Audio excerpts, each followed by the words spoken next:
Welcome everyone to this session. We're going to go ahead and get started. We have a number of people joining us virtually as well, but good to see all of you here. Again, welcome to this session, House Case Impact, Blueprints for the Future of Division I.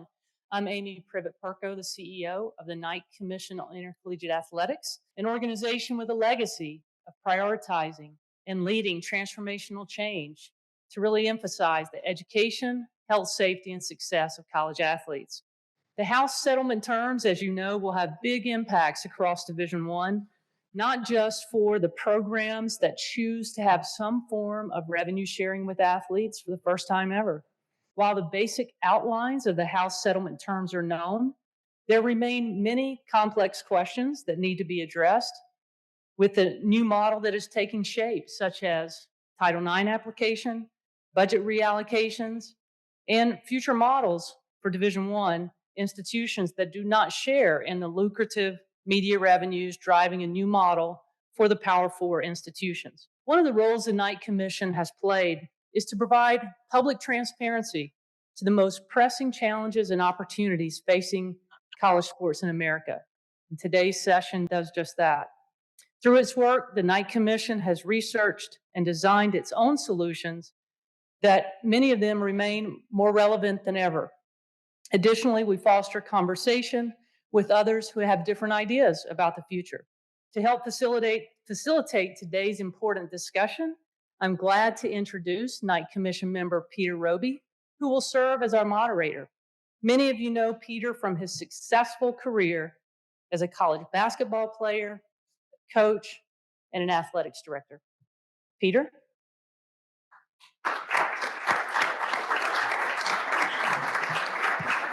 Thank you, Amy, and thanks everybody for being here today. They asked me to moderate so I wouldn't have a lot of other stuff to say. And those of you that know me, it's a way to keep me quiet, right? Yeah. This session will be divided into three parts with a focus on the future of the Power Four programs and separately the future of the hundreds of other Division I schools that have a very different financial structure. At the end, we will open up the discussion for questions from the audience here in the room and also those joining us virtually. Before we dive into our discussion, I think it's important that we highlight the current structure, a couple of relevant Knight Commission recommendations, and key points with the House settlement. This slide highlights the current structure and the financial information projected for 2027 when the CFP begins its new media contract. By 2027, the NCAA will generate an estimated $1.5 billion in revenues that support championship opportunities for more than 500,000 athletes at 1,100 institutions. The NCAA also distributes more than $600 million to Division I schools through a formula that incentivizes graduation success, broad-based sports, basketball success, and athlete support. In contrast, Power Four schools will receive 90% of the full 2027 CFP distribution, totaling $1.3 billion, resulting in $1.1 billion to the 67 schools of the Power Four. The NCAA receives zero revenue from the college football playoff. A quick summary of the House settlement terms. The NCAA, its 32 Division I conferences and all Division I institutions are assuming responsibility for 100% of the $2.78 billion in damages over 10 years, with payments from reserves, insurance, and future distributions. The impact of reduced distributions for each group of Division I schools is broken down on this slide. CFP revenues do not contribute to the payment of damages. Going forward, schools will be allowed to revenue share with college athletes up to a cap of around $20 million. We will talk more about these issues as part of this discussion. The previous two slides provide context for a past Knight Commission proposal that remains even more relevant today. 4 years ago, the Knight Commission called for the creation of a separate governing entity for the sport of FBS football, a single leadership structure funded by the CFP. One key benefit to our proposal is that it includes more football athletes and independent experts in the governance structure. This proposal also corrects the misalignment where the NCAA pays for national operating costs for the sport of FBS football and serves as its legal shield, even though it receives $0 in revenue from the sport. Let's now turn to the discussion. Each panelist will be introduced in the order we have asked them to speak. First, you will hear from two leaders in the Big Ten, Gene Smith and Tom Moreland, followed by reactions from Knight Commission member Jacques McClendon, who will also provide a former player's perspective. Gene Smith is the Senior Vice President and Wolf Foundation Endowed Athletics Director at The Ohio State University.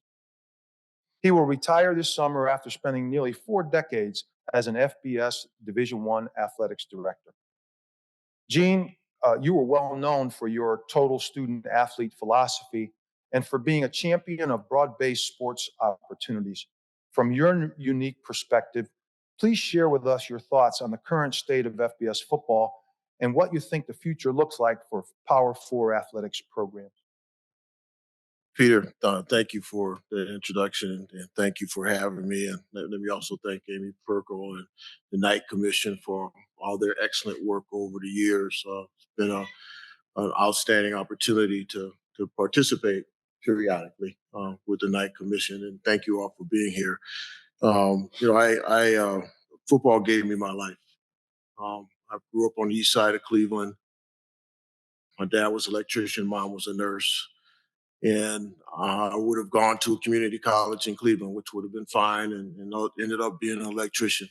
And then football came in, organized sports came into my life. And football became a path where I could have an opportunity to go to college and get a degree and be the only one for my family to ultimately do that. And so I'm passionate personally about the game and its opportunities that it provided me. I'm 68 years old. I was an athletic director at the age of 29. And back in the day, in the early 80s, the room that I went to didn't look like this. I would call Charles Harris at Arizona State or McKinley, Boston, and say, are you guys going to the meeting? Because if they didn't go, I was the only black guy in the room. And so football has helped in so many different ways people who look like me. And that's happened in a lot of other sports, but we're talking about football today. And so I'm passionate about making sure that we have a model, a culture, an environment where we provide a quality educational experience for our student athletes. There's only 1% of them will have an opportunity to go play pro like you're going to hear about in a minute. But at the end of the day, the game provides invaluable lessons. The model that we've created over the years is flawed. It's always been flawed. It took us 7 years to get cost containment added to a 4-decade-old scholarship model, which was good in its time. But the organization was always resistant to change. And I've always felt that amateurism, the word amateurism was flawed. It always was flawed. I think that's why they put me under the gun and asked me to chair an NIL committee, because they know I'm an idiot. But at the end of the day, I've always believed that we should find mechanisms to provide student athletes, not just in football, but all sports, more compensation. We need to embrace this change. You either embrace the change or become irrelevant, first of all. But we need to embrace this change because I believe that 2 years from now, once we figure out the model, Judge Wilkins makes her decision, whenever that is, by the end of the year, and we figure out all the ins and outs of this and the whole 9 yards and what the governance structure will look like, which will be different, because that's also one of our flaws. Our missions are different. At Ohio State, we're playing for it all. We're playing for the natty. And there's a lot of those 67 schools he talked about that aren't in our game. And I'm just telling you like it is, that they're not in our game. We're trying to go 17 games. And so we're at a different level. but our membership is flawed because everybody has a different mission. And that is different. That's understandable. But we tried to act like we're the same. We talked about competitive balance in some of our decision making, which is flawed from years ago. But anyway, the reality is the model is going to be different. We should make sure we embrace it and do everything we can to come out the other side and provide the student athletes a different model. Now, the last thing I'm going to say is I'm recommending that we try and, although I don't know if it matters to me because I'm 18 days away from retirement, so but at the end of the day, we need to change our thought process. It's not about a scholarship. It's not about Austin money. It's not about NIL. It's not about revenue share. It's a damn compensation package. And we need to get to that. And everybody should be compensated differently, whether that includes NIL or not. But it's a different compensation package. And we need to start talking that way because that's what it is and face reality with it. Did I answer your question at all, Peter? He knows the answer to that. Thank you, Gene. I just want to acknowledge that Gene was one of the first Power 5 ADs that ever agreed with the Knight Commission's suggestion that FBS football should be governed separately. And so I appreciated your courage around that. We all do it at the Knight Commission. I should also mention that Gene is the only Division I athletic director, Power 5 director, who not only has won national championships as an athletic director in football, but he's won them as a student athlete at Notre Dame. So we're talking about rarefied air, and your words mean a lot, and we're really appreciative of you being here, Gene. Now we'll turn to Tom Moreland. Tom is the Chief Commercial Officer at the University of Illinois. He spent the previous 15 years in athletics administration at Purdue University, the University of Iowa, and Arizona State University, and played baseball for the Hawkeyes.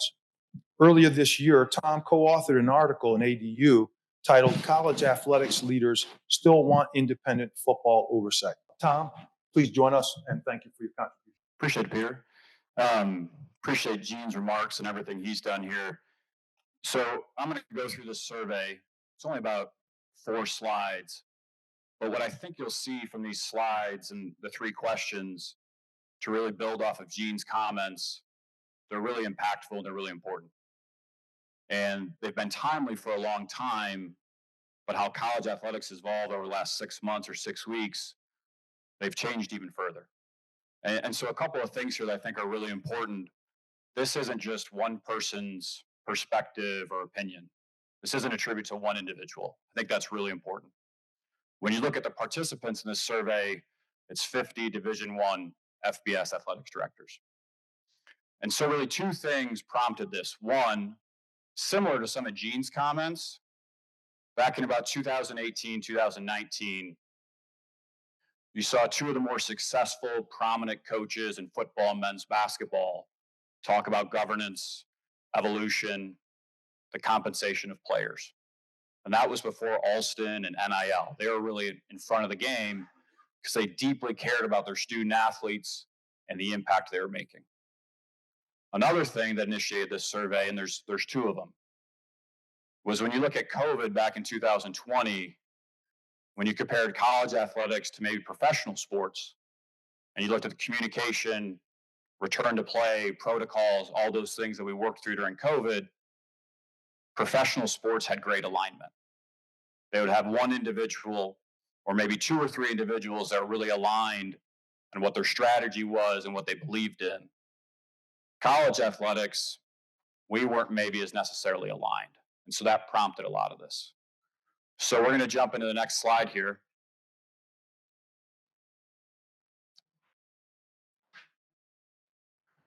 All right, so there's 3 questions, and they all kind of evolve to the next one. So this one specifically talks about a specific position, a commissioner. And so does the FBS need a commissioner type position to lead the FBS conferences? And like I said before, and at the bottom, the participants list are 50 FBS ADs. And so the study, originally in 2021, and then in 2023. And what jumps out here for the group that either agrees or strongly agrees, back in 2021 was roughly about 52 or 53%, 55% I have in my notes.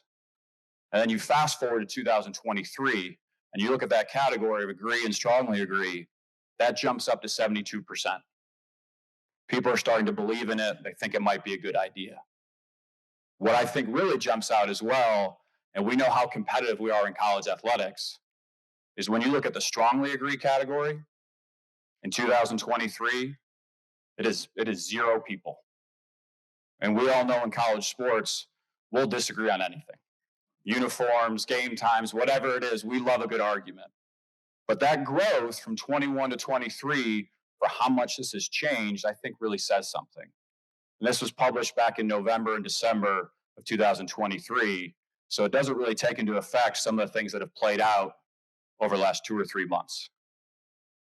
The obvious downside of this approach, can one individual do something like this? That would be very challenging. There's multiple conference commissioners, public institutions, private institutions, dozens of different hurdles. So that takes us to our next slide that talks more about a panel.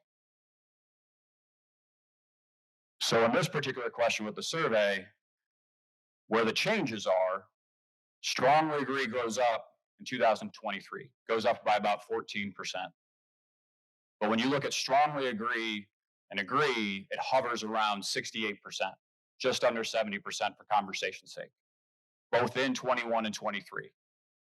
So whether it's a conference commissioner, a leadership panel, there's definitely an interest from some of our leaders in this sport, like people like Gene, some people in the audience today, probably some people are watching, that really want to talk about governance and the way college athletics is changing and changing quickly.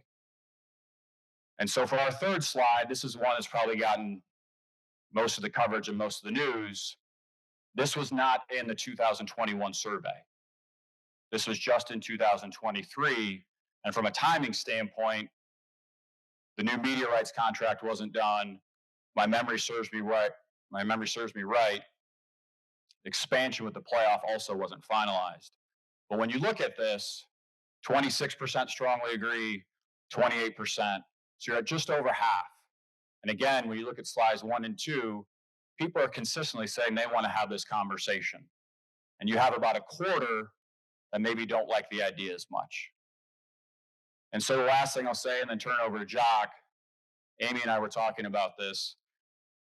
The word regulation has been used a lot in the last few weeks and definitely the last 48 hours. I've heard the word regulation more in the last 48 hours in my entire career in college athletics.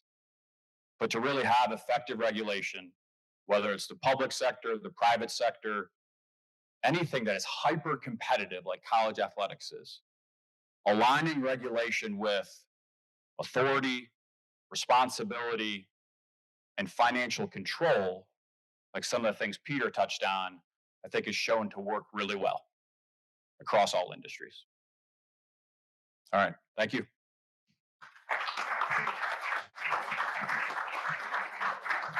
Thank you, Tom. Now sharing his reflections on these issues is Night Commission member Jacques McClendon. Jacques is a vice president for football coaching operations at WME Sports. He spent 6 seasons as director of football operations with the Los Angeles Rams, and before that played 7 years in the NFL. At the University of Tennessee, Jacques was an academic all-SEC selection. Jacques? Thanks, Peter. I think from this conversation, one thing that we can see, the only constant in life is change, and where we're at in change in collegiate sports right now is of the utmost importance. You know, one of the major themes we've heard throughout this whole conversation is, you know, the new governance in the sport of FBS football. How this governance might change is not addressed in the settlement terms. You know, Tom's survey indicates more than 60% of FBS athletics directors support a different FBS football leadership structure. I would offer that any leadership structure for the sport have more representation of college football players. As Peter outlined from the start, the commission's proposed new governing entity for FBS football would include more football athletes and independent experts, a change that would moderate the current conference self-interest and self-decision making for the sport. I'd also like to say this. I really appreciate Gene's comments. Um, Football has given me everything in life that I've received to this day. I've received over $500,000 in free education from high school, 2 degrees at the University of Tennessee, and an MBA from Brown University. And that all starts with what happens on the football field. So as we look at what this new change looks like, I think the essence of college is still education. And in a world where we have transfer portals and these kids are making decisions not academically based on institution to institution, losing credits, we're losing the essence of what opportunity means. And that's the scary part about the road we're going down. So yes, we do have the dynamics of how do we partner with the collegiate student athlete and find a new path forward. But there also has to be guardrails put in place that the essence of what college was meant to be is still there. As I continue to like think about everything that it means, in my new role, being an agent representing college football coaches and NFL coaches, I go home at night thinking this is what my job is to do. I could call Philip Fulmer right now and he would answer. And I don't know if everybody has that same experience, but that means the world to me. I chose family when I choose my college, and I think that in a world now, we're making decisions that are based off purely financials. And at the end of the day, that's the difference between being, let's call it transactional and transformational. The college student athlete experience is supposed to be transformational. And we need to keep that at heart. And so, when I think about where this world is going, we need to make sure that the student athlete is protected, and partnership and collaboration is going to be how we do that. I think there are plenty of women and men at the collegiate level that can bring unbelievable insight to what the athlete is thinking on the daily. I've obviously been a fan of Gene and his whole career just from afar. And it's funny that how many people that I've played with and interacted with have a personal relationship with the athletic director. We need more of that. We need more of the outreach and opportunity to be able to connect. Because as we transition through this evolution of what college sports looks like, it's going to take relationships and it's going to take partnership. And at the end of the day, we have to reel the student athlete in to make sure that they understand that the decisions they make are not just for now, but for 10, 20 years later. So fast rewinding back to what I said about Philip Fulmer, I go back to the University of Tennessee, and it still feels like family to this day. And I do think that we need to make sure that the student athlete understands that you're not only signing up to be an athlete, you're signing up for an education. You're signing up, most importantly, to be a part of a community that's going to take care of you the rest of your life. And I also think that we need to actually provide the insight that they know that and it's clear. And so as we continue to just literally get through this opportunity of evolution and change, let's keep what matters. Let's keep the main thing, and that's that the student athlete experience is supposed to be transformation.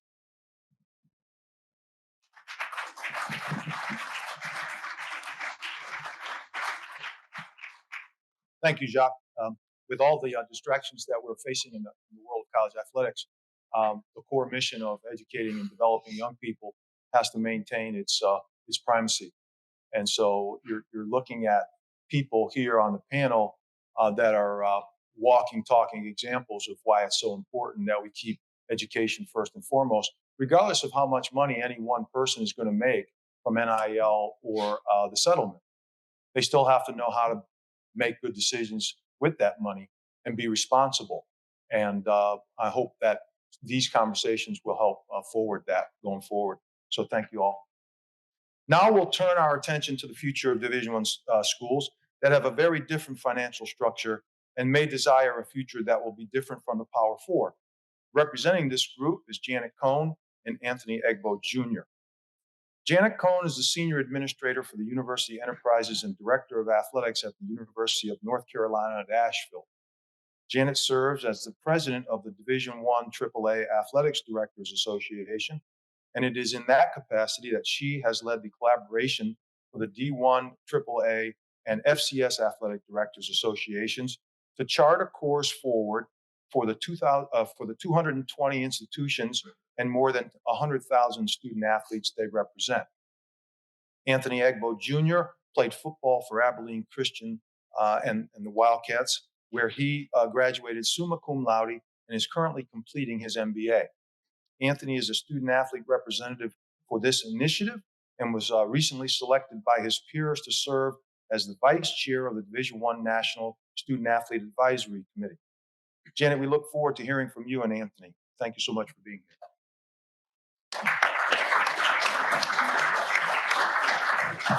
Thank you, Peter. I'm glad to see everyone here. I want to talk a little bit about what our groups, the FCS, and I want to acknowledge Tom Michael and Ryan Ivy, my co-chairs on this project, along with Meredith Page, one of our student athletes. Of course, you're going to hear from Anthony.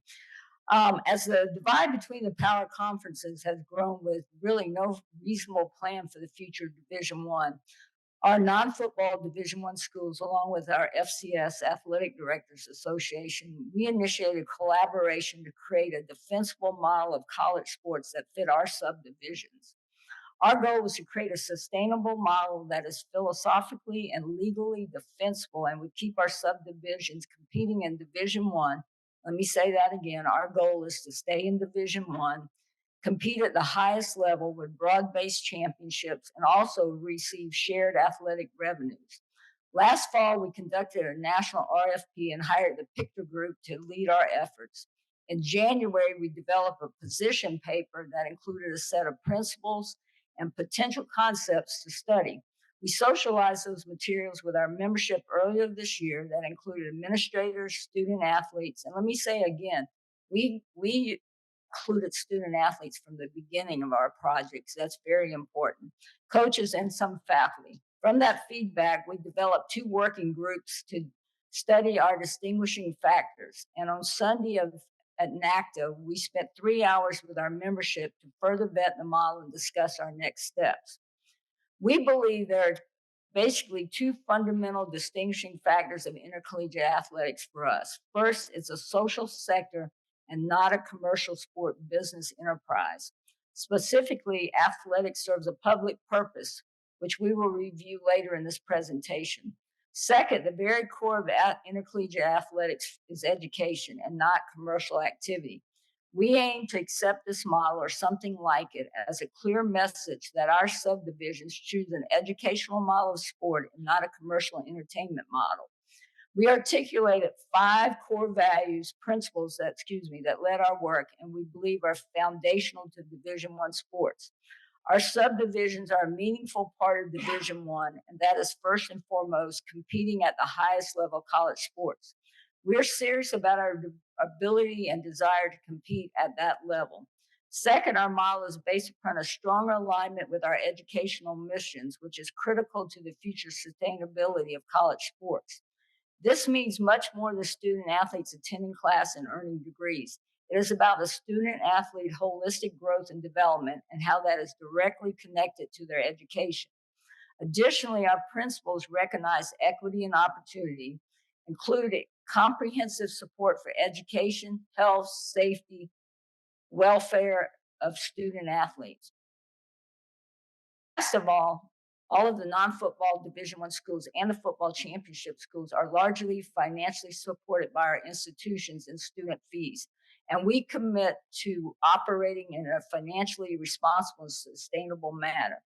As you look at the next slide, there are 3 fundamental elements in our Division I next generation educational and student athlete centric model that both have a philosophical and legal foundation. We believe at the center of this Venn diagram is a new and defensible model of college sports that centers the athletic experience more deeply in education and will require institutions to do some things differently. Since we do not have time to dive into detail on what each of the circles mean, I will summarize that institutional leaders will need to focus on 3 things. First, rebalancing our control over student athletes' time and activities and treating them more like other students on campus who have commitments to the institution. 2, better understanding and articulating how to measure the benefits that the institution and the student athletes receive, meaning at times we may have to adjust some of the benefits to student athletes. We will reframe college athletics through a higher education lens and transform the college athletic experience into part of the educational mission. As you can see on the next slide, our team also developed principles for frameworks that are needed to support a modernized model of college sports. Once again, Intercollegiate Athletics is a social sector enterprise. We fundamentally serve a public purpose that uniquely prepares citizens, provides educational access, and athletic opportunities. We develop leaders. We empower underrepresented minorities. We advance holistic health, and we're a catalyst for the U.S. and global sport ecosystem. The principles for each of these four frameworks were developed with the assumption that education is the primary goal. It's a defensible model of college sports, and that athletics serves as public purpose. In the interest of time, I will summarize key points, but Anthony will focus on the student athlete governance section, which we believe is critical to the future of a defensible model. Within the governance framework, our group recommends that national level governance focus on areas of commonality and, among other things, would align us around the sport of basketball. Governance would no longer be subdivided by football. We feel strongly, particularly in the light of the recent House settlement, that equal representation is paramount. Ensuring that student athletes also have a meaningful part of the structure, organization, and decision-making authority is critical. The competitive framework is based on the primacy of education and the important role that Division I sports plays in the U.S. and around the world. It focuses on creating flexible, sustaining, broad-based opportunities and access to compete for national championships.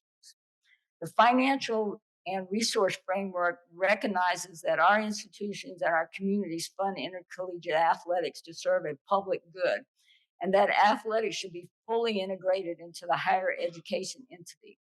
Athletic revenues are shared to promote financial stability, and our ability to continue to have access to the national shared revenue is critical. Within the financial and resource framework, we have a recommendation to align with the Knight Commission's CARE model, which states that institution will invest an amount at least equal to all the shared athletic revenue directly to student athlete education, health, safety, and well-being, and equity. All of our institutions, let me say that again, all of our institutions currently meet this standard. Within the academic framework, the new D1 model is connected directly to the educational value of the student athlete experience, and clarifying learning outcomes to define and measure that experience will be necessary. This would include required education for coaches to effectively foster healthy environments for student athletes and to support the athletic experience as part of the educational mission. Lastly, I will say again, we want to continue to compete in Division I, and therefore the integration of elite and high-performing approach is very important. I'm now going to turn it over to Anthony. He's going to talk about how student athletes would be involved in a new governance model. Anthony?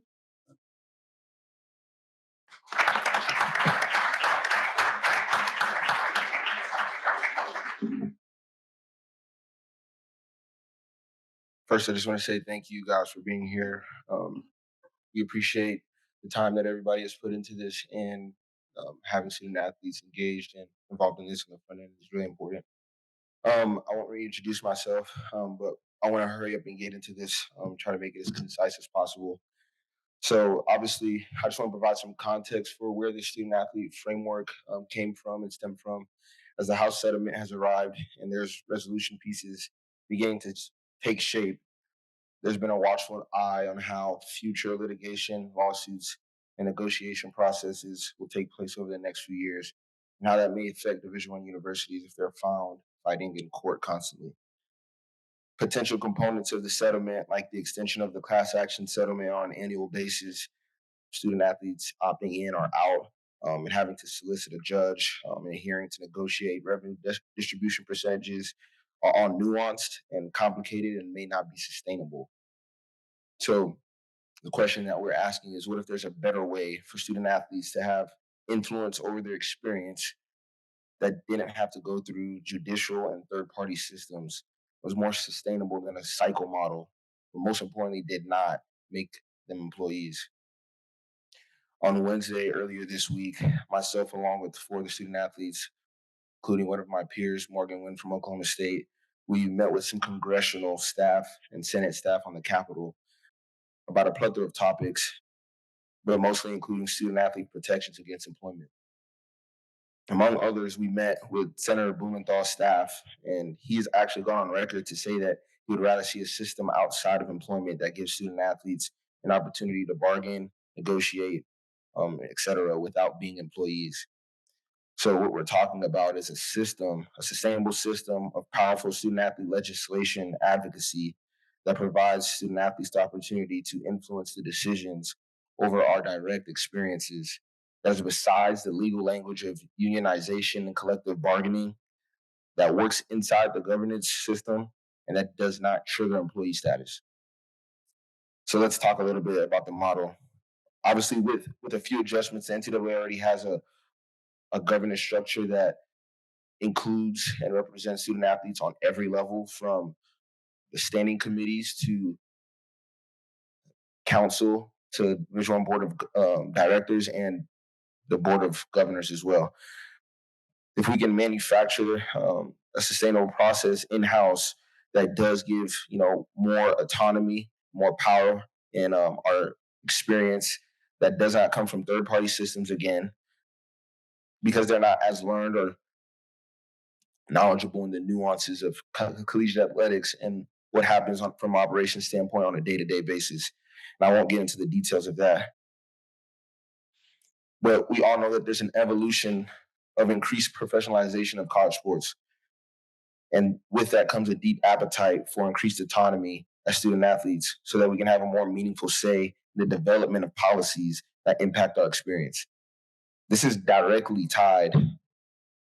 I wanted to say first that I've been pretty heavily involved in, especially on the employment status front for student athletes. I was able to testify in the USC Pac-12 NCAA NLRB case, and then again going to the Capitol and meeting directly with congressional staff about this issue and about some of the hesitations and the things that student athletes feel about this topic.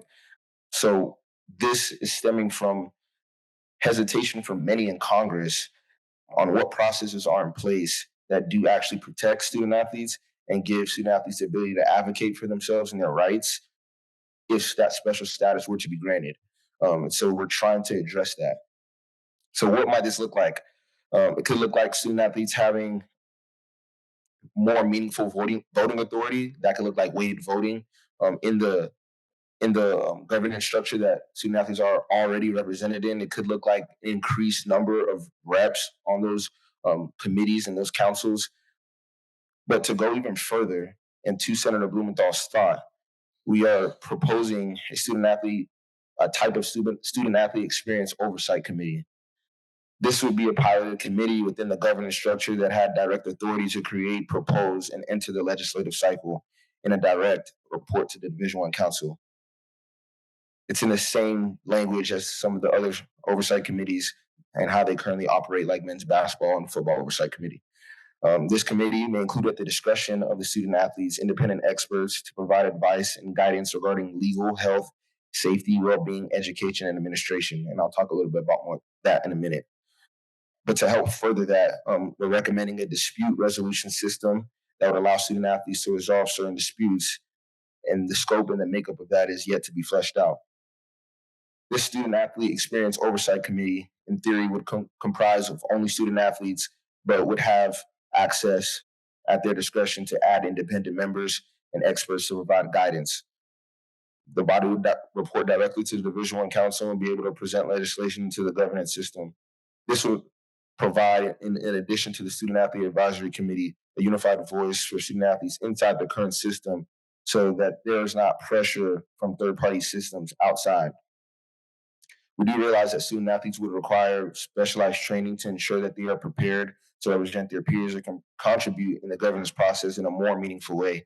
And this education actually would be an added benefit to the student athletes that serve on this committee, tying in again to the education and professional centric model.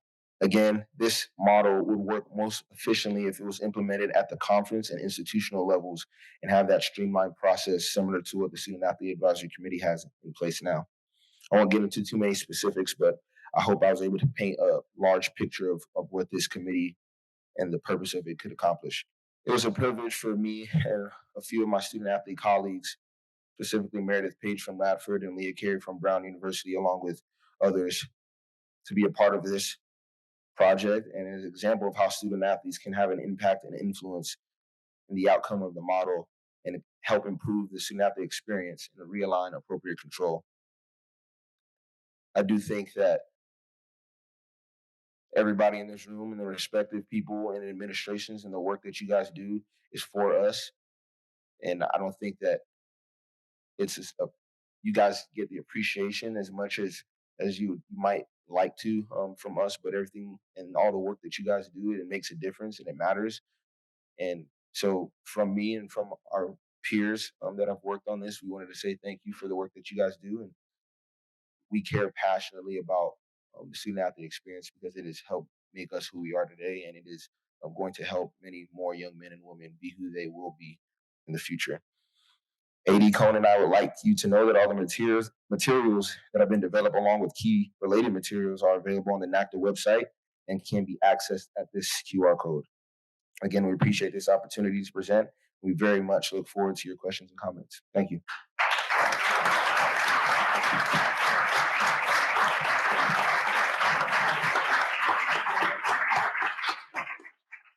Thank you, Anthony. Thank you, Janet. And pretty good example of why we do what we do. So really proud of you, Anthony. And Meredith, thank you for all your contributions as well as Leah's. Joining us virtually is Knight Commission member Dr. Judy Olian. Dr. Olian is president of Quinnipiac University and chairs the Metro Atlantic Athletic Conference President's Council. Judy, please share your reflections as well as your perspective on the way forward for D1, AAA, and FCS institutions. Thanks, Peter, and thank you to everyone who organized this, the Knight Commission and others. So I want to start by acknowledging the enormous pressures confronting Charlie Baker and the NCAA and the potential existential crisis if there isn't a settlement. The NCAA is trying to save what we can of the collegiate athletic enterprise, and their efforts have been really Herculean and I think very genuine. I also appreciate the reality of the dominant influence of the Power Four. I spent my entire career at Power Five schools until coming to Quinnipiac University. And I'm sure everyone knows the reality of D1, that the Power Four represent a minority of D1 schools, say less than 70 of the 350 plus D1 schools, and all of the money. That's less than 20% of D1 in terms of number of schools. Today, as Peter said, I belong to and chair the MAC, a mid-major conference. And we have to recognize that the mid-majors have very different financial consequences from the NCAA settlement compared to the Power Four. Now, we can debate the appropriateness of the allocation model proposed for the House settlement, but that really isn't my focus today. I'm reflecting on what I think the House settlement and the changing NCAA rules will do to the landscape of college athletics. Now, I will also acknowledge up front my concern for women's sports and the integrity of Title IX. Women's sports are especially vulnerable to changes in the financial model affecting collegiate athletics. We need all to recognize and protect the presence of female sports in Title IX, both in the Power Four and across all of D1. But my focus here is on the factors specifically affecting the mid-majors. The number the Knight Commission shares is that 75% of the collegiate athletes benefiting from the upcoming settlements are on or were on powerful football teams, and yet the financial burden for paying for the settlement is spread broadly among all D1 conferences and schools, including those that do not have football. While the NCAA itself and the Power Four bearing significant costs in absolute dollar terms, the Power Four concurrently will benefit from the windfall football broadcast revenues that flow to the Power Four that position them financially to be able to share revenue, raise scholarship rosters, and offset the cost of the settlement. The non-football conferences and teams won't be benefiting from the football broadcast windfall, and in percentage of budget terms, the mid-majors and conferences and schools are bearing as high and sometimes a higher burden than the Power Four. That's what one New York Times commentator called financial Darwinism, survival of the fittest, or should we say, the richest. The mid-majors also are not in a position to raise a lot of NIL money to be distributed to the players or to add to the scholarship rosters that many in the Power Four will be able to do. Most of the mid-majors subsidize collegiate athletics for all kinds of great reasons. We love our student athletes. They're academic and community role models. They rally the entire community, bring visibility to our school. But still, most of these mid-major programs lose money. At the same time, the mid-majors aspire to be nationally competitive, as Chris said, in different sports, and have sometimes done just that. Case in point, Quinnipiac, national ice hockey champions in 2023, when we beat 3 Power 4 teams. So you can do it if there's more of a level playing field. At the mid-majors, these are truly student athletes. Their GPAs are high. They tend to stay longer at their schools rather than using the portal, and they graduate at high rates. Of course, many of the athletes at Power Four conferences are fantastic students too. Yet this model of athlete who's pursuing a real education is under threat now with all of the money confusing the educational purposes of college attendance. Plus, every year there are Cinderella stories in sports brought on by the mid-majors in basketball, in all of the Olympic sports, yes, in ice hockey, even in football. Now, is that going to continue to be possible going forward, given the fact that the mid-majors are going to be competing with these powerful, highly paid, quasi-professional teams? So here's how I see it evolving. Some of the teams within the Power Four conferences will compete against each other on a level playing field at a professional level with major NIL deals, larger scholarship rosters, and revenue sharing to boot. And no one else will be able to keep up. Not the rest of the Power Four teams, and certainly not the D1 mid-majors, who won't be able to compete in this new model of big money collegiate sports. So, where does that leave me as a president of a mid-major and as the chair of a mid-major conference? It actually fills me with a deep sense of regret and sadness that we'll be losing that magical feeling when we catch the thrill of pure amateur competition among great student athletes in D1, students who are superb athletes, concurrently enjoying a meaningful college education and experience, who seek to graduate and who have a chance, real competitiveness across the full range of D1 teams and athletes. That's what I fear we'll lose. I'm afraid of losing that ideal of amateurism across the broad body of D1 schools that'll become a thing of the past, at least in the revenue sports. Thank you.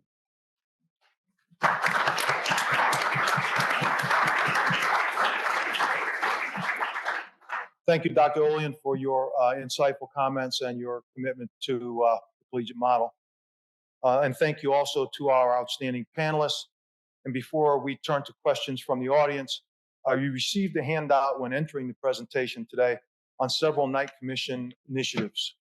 The Knight Commission is providing grants from a pool of $100,000 to Division I conferences that implement the CARE model principles for their distribution and use of shared athletics revenues.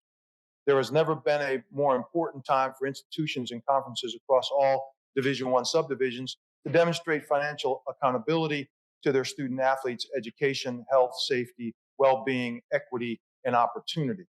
The grant deadline is June 21st. Please contact the Knight Commission for more information or assistance completing the CARE model grant application.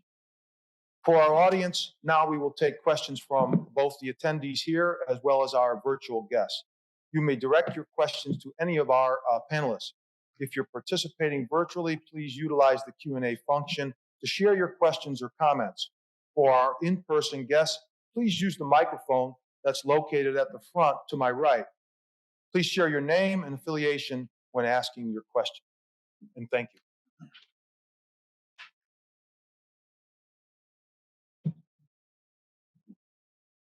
Hello, is it on?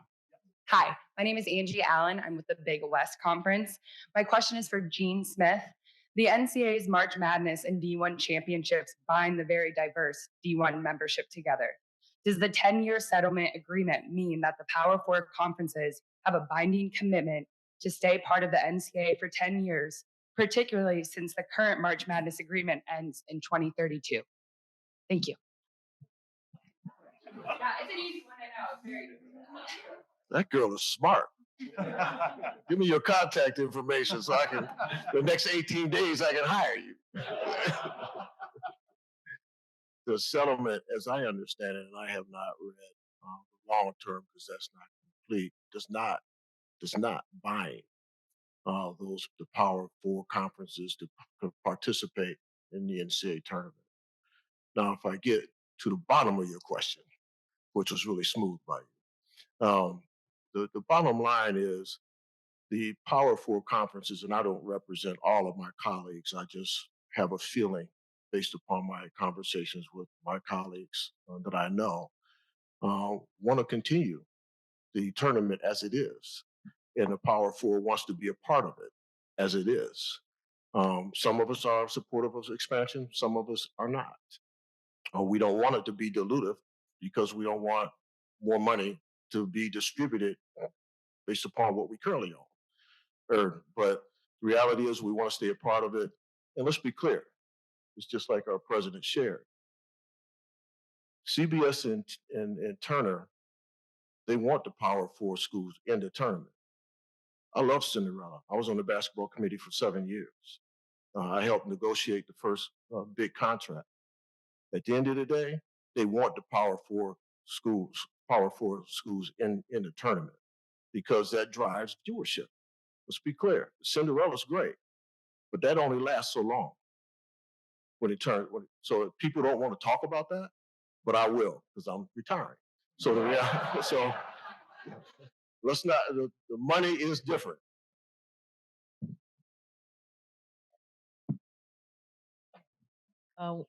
We have a question virtually for Janet. So you reviewed some major changes being proposed for 1AAA and FCS operations. What aspect of those operations should stay the same? National operations should stay the same, and what must be changed to enable your model? Thank you for that question. I said earlier, and I really believe this. Couple of things we want to keep the same is one, we want to compete in Division One, and even though there are a variety of schools and philosophies and conferences, we believe that there is a way forward that we can all stay in Division One. And I don't mind being a Cinderella every once in a while. It's a lot of fun. The other thing I think is very important, the way that we are set up, and now even with the settlement, the commitments, if this is go forward, we want to continue in that shared revenue because we, once again, the revenue and the financial model we have is at least 50% or more of that is going back to our student athletes, and that's very important that we are providing their education, that holistic experience. So we think there is a way forward to stay all of us in Division One. I think we'll all agree NCAA does some of the best championships in the world, and that's important. And we think revenue distribution still coming back to everyone who's in Division One is very important.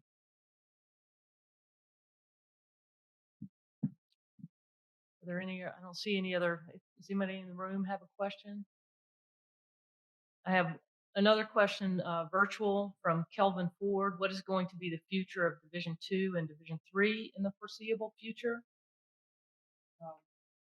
And I'll try to answer that, which, I think for Division II and Division III, nothing is proposed to change. And I think, that's one of the benefits of trying to keep the NCAA as sustainable and moving forward in the future, and all the services that Peter outlined at the very beginning with that first slide of March Madness providing, the 90 championships across Division I, II, and III through that March Madness and other NCAA championship revenues.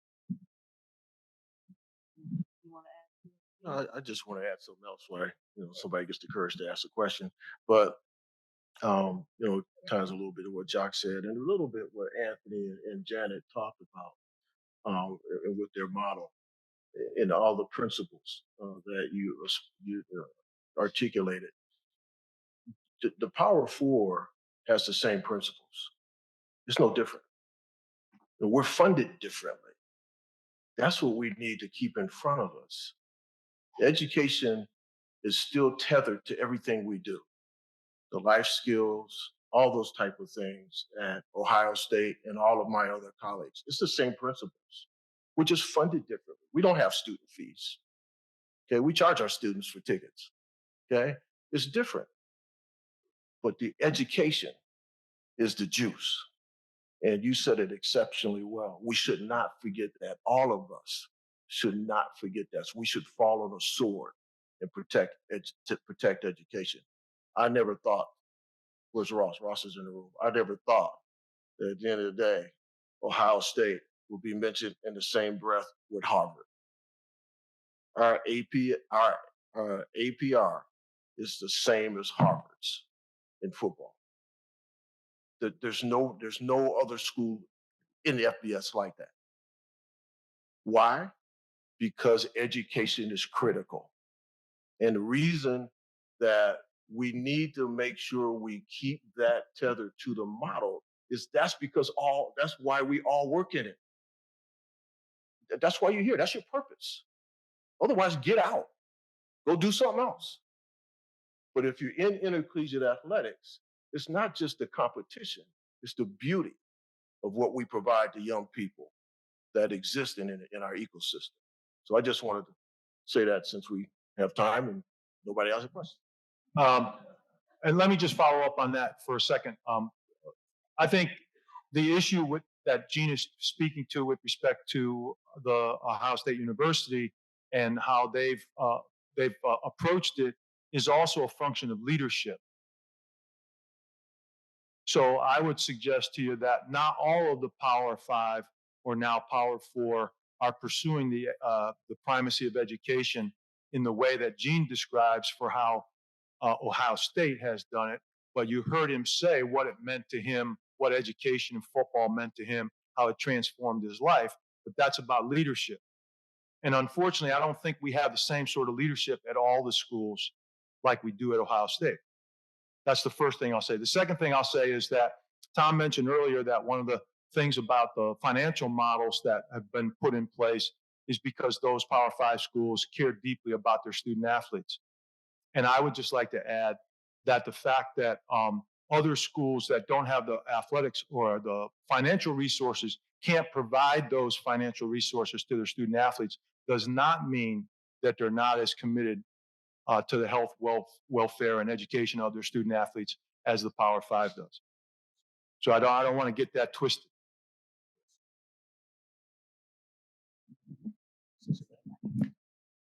Go ahead, ask your question.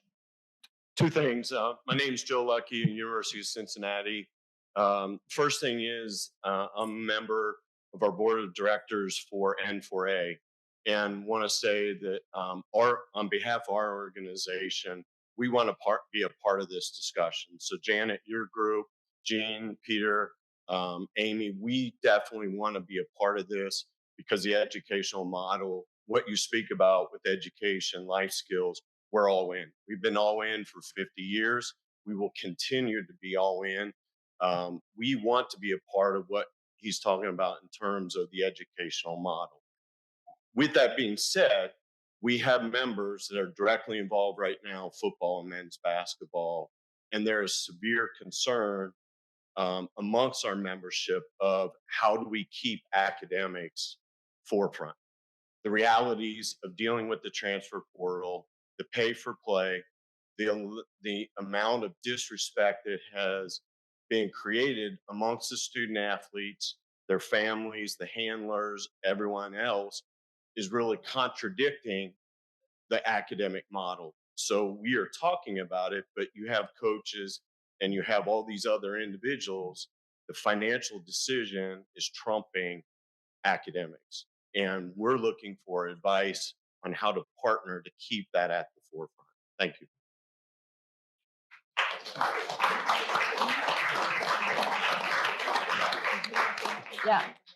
Yeah, I want to follow up. I want to thank Gene and Peter for what they said. I want to be very clear. Our group, our working groups that we're working on this, we acknowledge the fact exactly what Gene said. Many of our colleagues, our institutions care deeply about education. The thing that we are working on is financially, we are much different, as Gene said, and we believe that our model gives many institutions that ability to focus on the education, but also have a financial model that we can sustain. That's the big difference, because I agree that many of my colleagues at the Power Fours, their educational focus is no different than what we are doing at our institution. So, Gene, thank you for saying that, because that is the number one reason we're here, is because of the Anthonys and the Merediths and people that got opportunities because their athletics allow them to get a college education. So, thank you. I just want to say, go ahead. I just wanted to say one more thing. I do believe education should be at the utmost North Star of everything that we do. But there is a dark reality. There's business that needs to be taken care of. And the sooner this business is taken care of, we can get back to the North Star. And so when I say that we can get back to the tangible way of doing what intercollegiate athletics is supposed to do, is provide an athletic experience that tethers you to education. And so when you talk about that was a great point with N4A and what y'all are looking to do. Look, the reality is, and look, I'm just a bystander and do some great work with Amy, Pete, and the rest of the group. But some of these NIL perspectives, when it comes back in house, if that's what happens or however it goes, I mean, look, we got to find academic standards to tether some of this money to. That's the reality. I think that you should be incentivized to go to class, but there is business that needs to be done. But until that's done, we can't get back to that North Star. And as of right now, it's like we're providing a transactional experience through the most transformative years of your life. And if we keep going down that dark road, it's going to continue to get darker. So I wanted to say, yes, education is the North Star, but the quicker we take care of business, we can get back to the North Star. Thanks all for those great comments on that theme. You do have a handout, and on the back page of the care model are some revenue distribution points. And one of those points on this education theme is that the Knight Commission would really like to see the board kind of revisit some of the internal payment plans so that they can protect the component of the academic incentives that are part of the NCAA revenue distribution. There are ways to do that, and it will send the right message, we think, to protect those academic incentives that are part of the plan. We're out of time. Thank everyone for being here. We're available for questions if anybody wants to stay. Thank you.